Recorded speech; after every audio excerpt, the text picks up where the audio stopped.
This episode is brought to you by Shared Interest. Shared Interest's mission is to provide finance that transforms lives, providing a hand up, not a handout, to some of the most disadvantaged communities across the globe.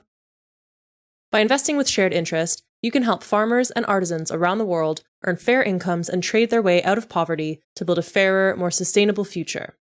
Shared Interest, where your money makes a world of difference. Visit the link in our show notes to learn more.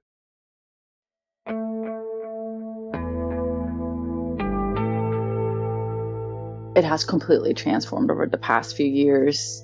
Sometimes I look at the city and it's impressive. I think, though, that to a large extent it's also a facade.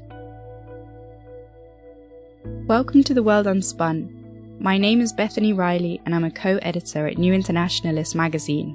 I'm pleased to host this week's episode.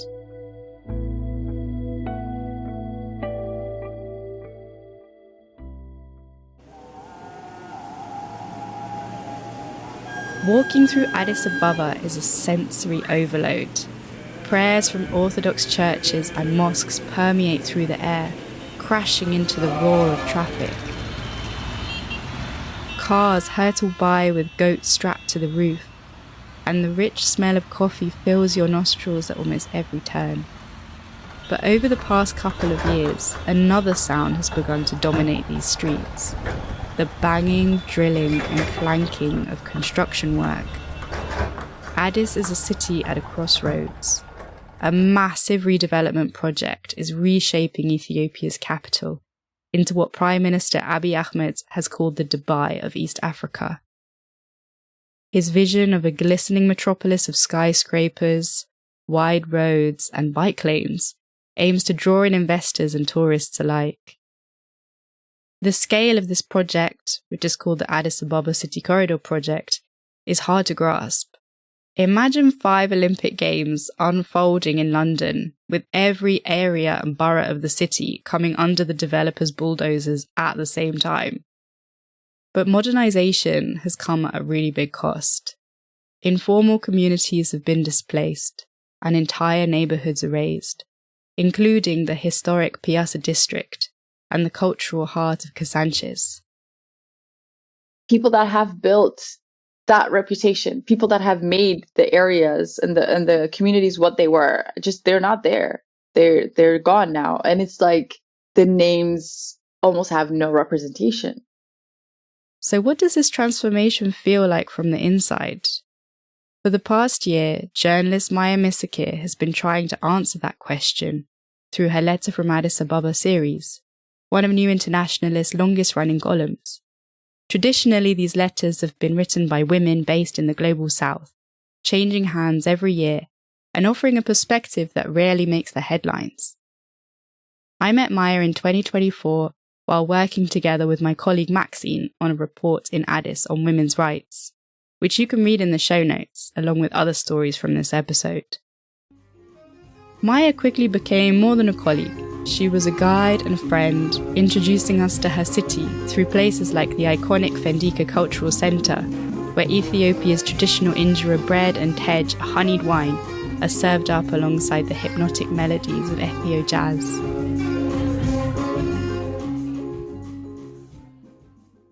But not long after we left the country, we found out that Fendika too had fallen victim to redevelopment.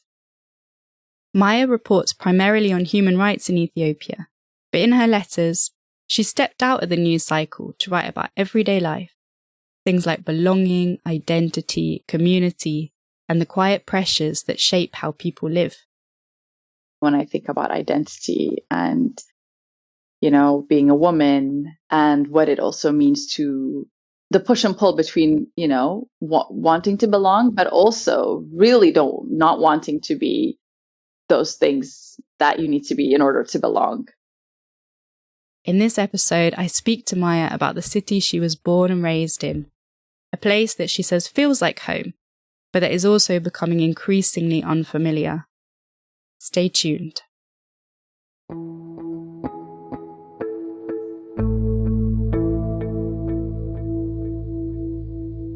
So your letter is kind of all about your city where you were born and raised, Addis Ababa. Could you just tell me a little bit about what the city is like for people who've never been there and what it means to you? This question is so loaded and it's so hard for me to answer because it's like, how's Addis? I don't know. Addis is Addis. Because, like you said, it was, born and raised there. And in a lot of ways, Addis is home, obviously. It's where I feel like I belong the most, the place I think that I understand the most on a personal level, at least. But at the same time, it's also the place where I feel strange to be in. Like, I don't really feel like I fit in. For people who've never been to Addis, I mean, Addis is a huge city. Just like when you even look at the stats, it's like over 10 million, close to or around 10 million people. It's been a while since we've had last a census. Big city, chaotic, some parts more chaotic than others. Anybody who has a driving license and drives in Addis will tell you, like, it's insane to drive in Addis. I'm not one of those people. I've been saying I will get a driving license for years now. It's a place where coffee's big. When you order coffee, you get to choose between what people call like a machine coffee or a jabana coffee. Jabana coffee is like a traditional way of like making coffee in Ethiopia. It's a place where we also eat injera, which is like a local Ethiopian food, but we eat it like with pasta. Addis is also a very international city. It's home to the headquarters of the African Union. There's a lot of UN agencies which are headquartered there. There's a lot of people from across the world who live and work there. Yet at the same time, Addis feels like so local and so stuck in its like traditional rules and ways. It's conservative. You dress modestly. From the people, Addis is filled with Ethiopians that come from all across the country.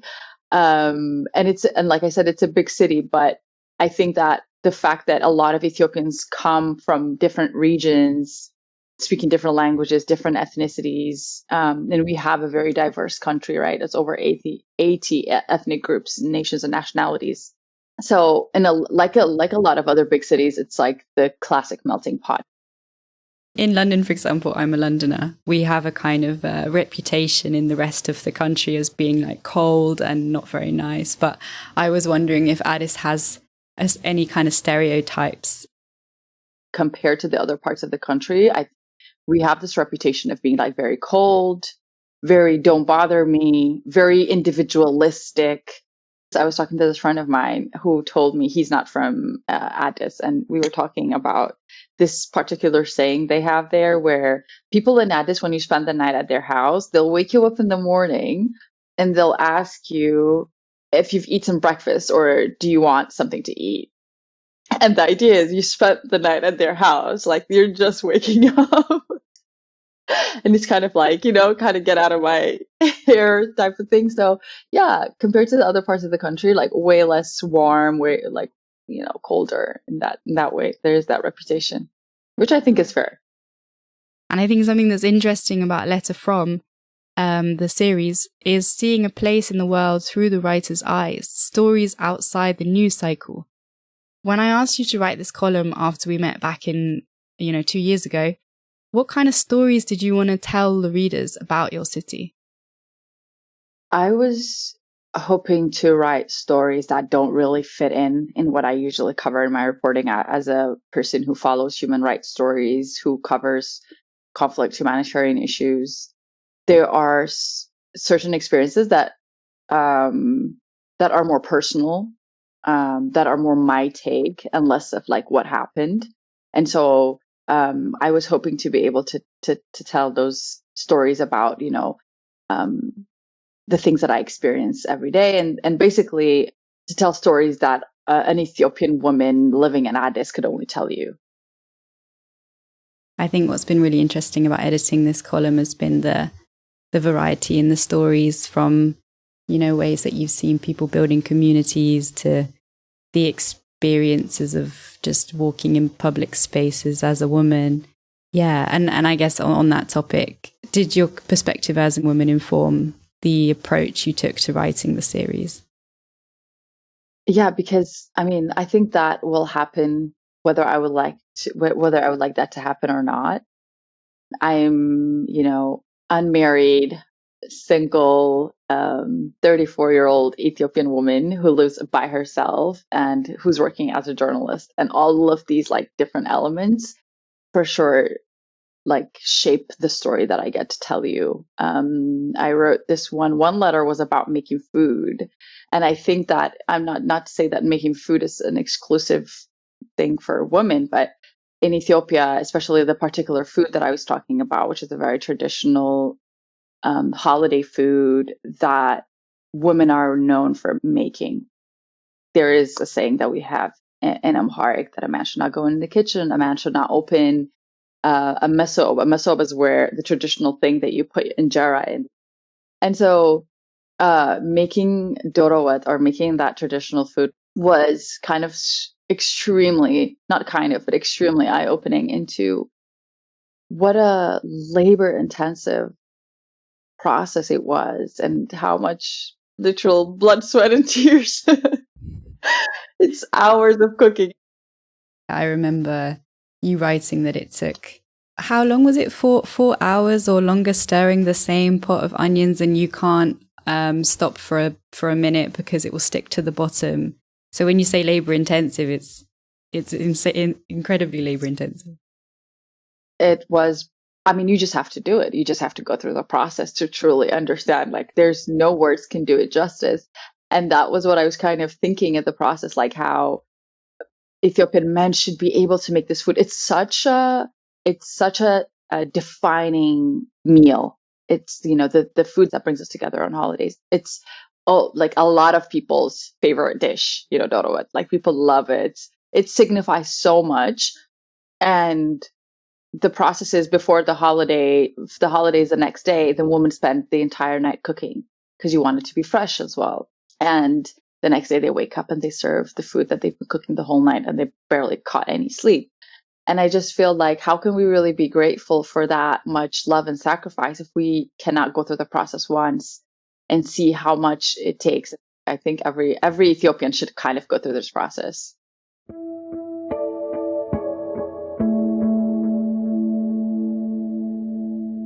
It's an interesting time for you to have written this series, because Addis is going through a lot of changes in this moment. So the city you grew up in a way, is quite different now.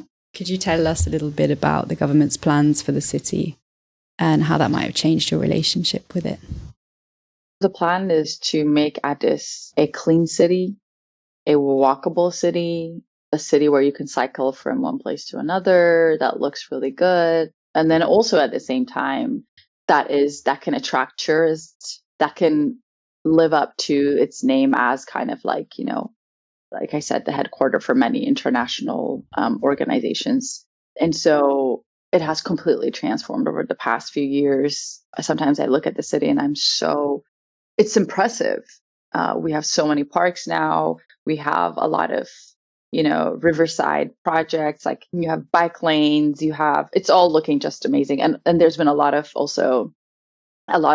building owners, business owners told to color their buildings a certain way, change their windows to make it look a certain way. It's all like, there is big work that has been done to make it look nice and presentable. I think, though, that to a large extent is also a facade.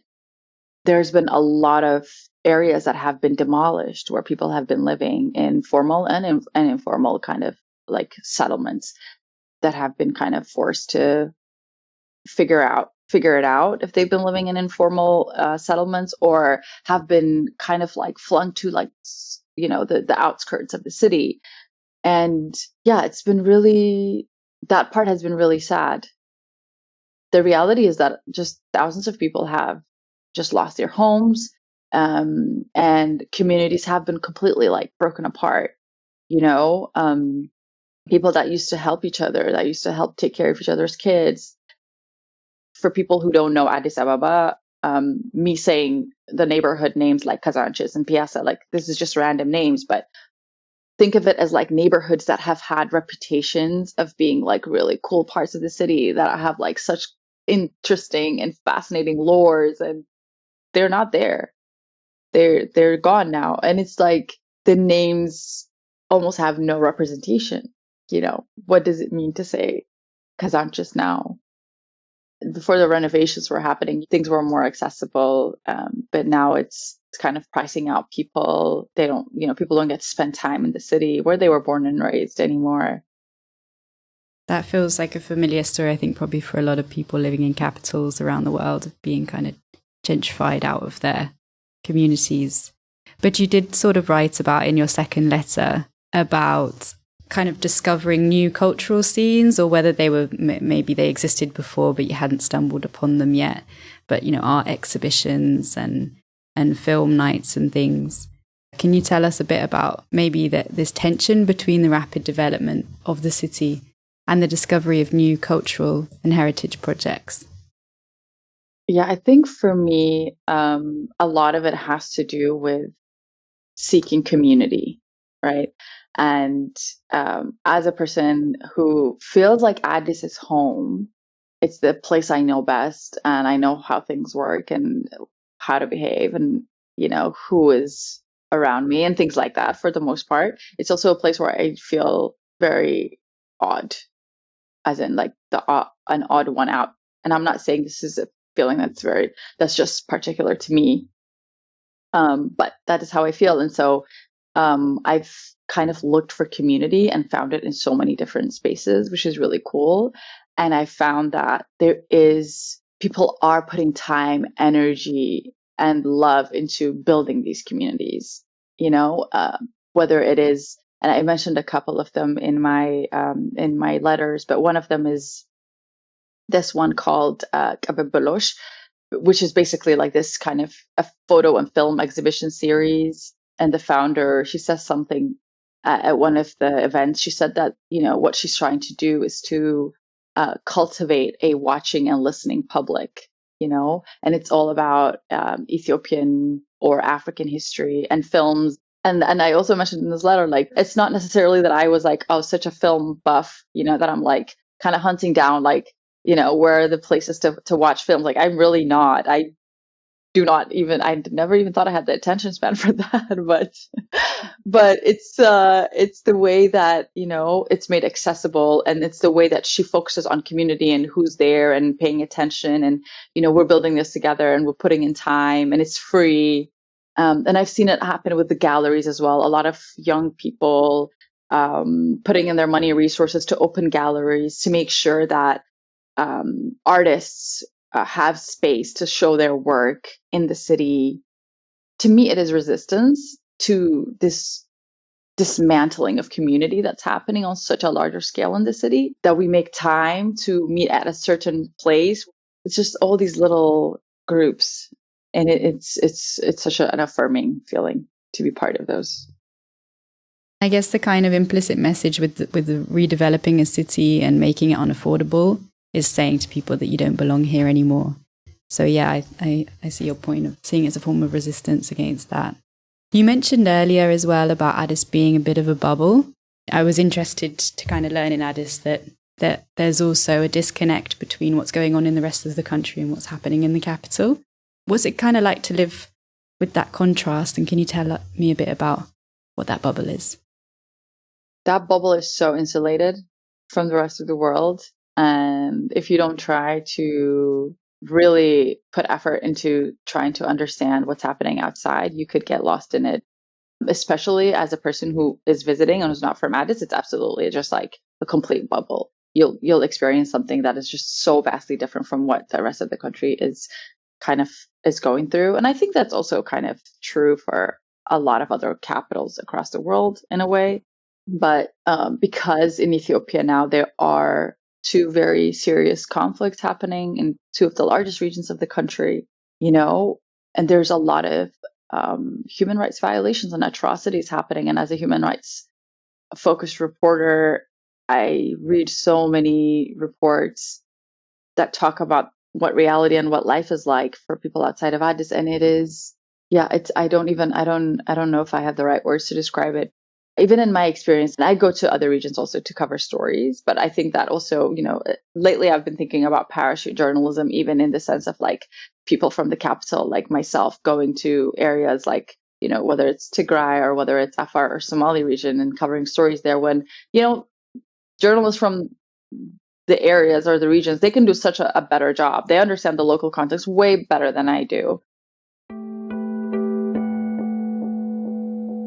You've put into your letters how some personal stories and difficulties that your family has faced, in particular your sister. And you kind of wrote that she was forced to leave the country after getting death threats because she launched this campaign against street harassment by kind of whistling back at men who wolf whistled at her, and this took off, but then it all kind of turned nasty. Could you tell us a bit about what happened? Last year in November, my sister had to leave Ethiopia, a place, that is also her home, almost overnight. She started kind of being more visible on TikTok. She's not afraid to label herself a feminist. And that's really like kind of the worst thing you can do in the online space, especially as an Ethiopian woman, because it's just you're branded as anti-family, you're branded as, going against the culture, going against Ethiopian values. It's so interesting to watch certain influencers on TikTok now kind of start appearing more with their partners on the videos, whereas before it was just them doing their own solo influencer content. And I think that's the price you pay also for being a single woman. That's the punishment you have to kind of bear for being single and saying, no, I don't want to get married, or no, because then you're branded as oh, she's gay, which in Ethiopia is a criminal act. But beyond it being even criminalized, because there are a lot of things that are criminalized and that do not, invoke such like moral panic, basically. Being gay is just like, oh, if somebody just says that, oh, that person is gay, the mob is after you. Nobody needs any further verification of whether that's true or not. And that's basically kind of a very major tactic now being used to derail women's rights movements. And unfortunately, my sister was one of the first who had to kind of come face to face with that. After her, 6 or 7 months later, another activist also had to leave the country. So she was kind of like the first one to face that. Yeah. And so that was very hard for me. Imagine, for her, it was just devastating, but that was also very hard for me because, my idea is, or like my understanding of Addis or Ethiopia or being Ethiopian is that, things are not great, but, thinking of things within the larger context, of why are we here and why is our society the way it is and what role do I have to play and what's my responsibility and all of that, and trying to like kind of move with that understanding. But when something like this happens, it's just so hard to be okay with it and to still justify it and to still exist within this system that seems to, or a community that seems to be like really punishing you for wanting the best for your own community. I think it was quite apt, your final letter of, talking about this dilemma of you feel on one sense quite a strong desire to sort of leave and to be able to live a more sort of free life, especially, also with your journalism, but so many reasons to stay as well. Do you want to expand a bit on that dilemma? It's a real like struggle, I guess, to make that decision. And maybe might be easier to think of it as like, oh, nothing is final. And, you can always kind of, it is coming from a very privileged place, of course, when I speak that, to be able to leave and to come back to Addis. Whereas, for example, my sister may find it much more challenging to come back. And some people are forced to leave the country for economic or other safety, security reasons. So, that's definitely a thing I'm very well aware of. But I think about how leaving Addis might be good for me as a person, and then maybe also to my work and to my community and to those that I am valuable to as well. Just in the sense of like, sometimes when I leave Addis, I do, and I think a lot of people agree with me on this, I feel like, oh, I can breathe a little bit. There's some breathing room now, whether that's stopping to think about what I wear all the time in the background, or also the different kind of people that you get to, like, this is just like, I guess, common travel or experience where you just meet a lot of people who, have a lot of interesting things to say or live their lives in a very different way, or even find community that that I have not been able to find in where I'm from. But, at the same time, leaving is hard because I do think that I have this idea that we are the most valuable where we are from, in a way. We understand the society that we grew up in, and I don't want to, of course, I'm not speaking for everybody, but that's just my kind of like current worldview, where you understand the society. I understand the society I'm from. I know what the pain points are. I know what I can do to make it better. So I feel like, this is the place to be. And I also feel like, if you move away, life moves on. You come back a year later, things are completely different. And, when you're trying to also be, and then you're working in journalism where like things are happening like at warp speed. And if you just take a step away for a week, it's like, what even happened? Like am I even relevant anymore? Maybe it's like an ego thing as well. Yeah, there's a lot. I completely relate to that because I moved away from my country 3 years ago, and there were stories I was following really closely as a journalist that now I've been out of the scene. I don't know what's going on anymore, and it takes a long time to really get stuck into a story and into a theme and to understand everything about it and to know who to talk to get certain amount of things of information, what government department to go to for this and that. So yeah, it's really hard to sort of displace yourself. And yeah, that's such a big question as well of where am I the most useful? Maybe sometimes also the question should be, where am I the most happiest or the happiest? Yeah, I don't have the answer. Reflecting on your letters after a year, I see quite a lot of common themes. I think one of them is like belonging. But yeah, do you see any common themes running through your letters, and has writing them changed how you maybe view your city or your own story? Writing those letters definitely helped me kind of take a step back and kind of see everything, because I was like in it, just like living in it. Yeah, I get to think about things, but it really helped me just pause and just think about, oh, what is really like, how can I think of my experience, or what do I think about it? And for sure there is the running theme of like identity, and it's like trying to understand what it's like to be from where I'm from, and all the roles that you are assigned that maybe I don't really find myself like relating to very much.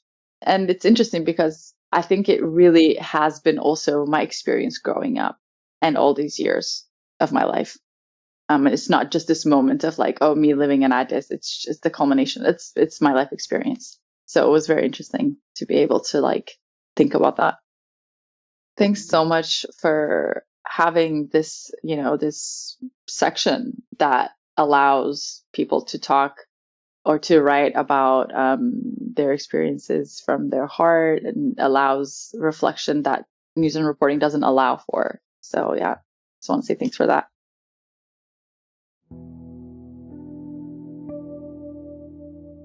That was Maya Misakir, a new internationalist contributor, freelance journalist, and the writer of our last Letter From series, Letter from Addis Ababa. Subscribers can read all of Maya's letters in our print magazine or in our digital archive via the links in our show notes. This conversation is part of New Internationalist's long-running Letter From column, one of our oldest and most loved sections. Over the years, Letter From has taken us from civil war-scarred Lebanon and Colombia to indigenous villages deep in the Peruvian Amazon. Maya has now handed over the baton to Palestinian journalist Mariam Barghouti, who will be writing to us from the West Bank city of Ramallah. Be sure to read her letters only in upcoming editions of New Internationalist. If you'd like to support this unique form of journalism, please consider becoming a subscriber. You can use the discount code TheWorldUnspun for 20% off your first year of a print and/or digital subscription to the magazine. This episode was hosted by me, Bethany Riley. I'm a co-editor at New Internationalist. My co-editors are Amy Hall, Conrad Landin, Nick Dowson, and Decca Muldowney. Maxine Betteridge-Mose is our digital editor. Our theme music has been produced by Samuel Raphael Williams, and our logo design is by Mari Foos. Audio editing is by Nazik Hamza. Thanks for listening. We'll be back soon.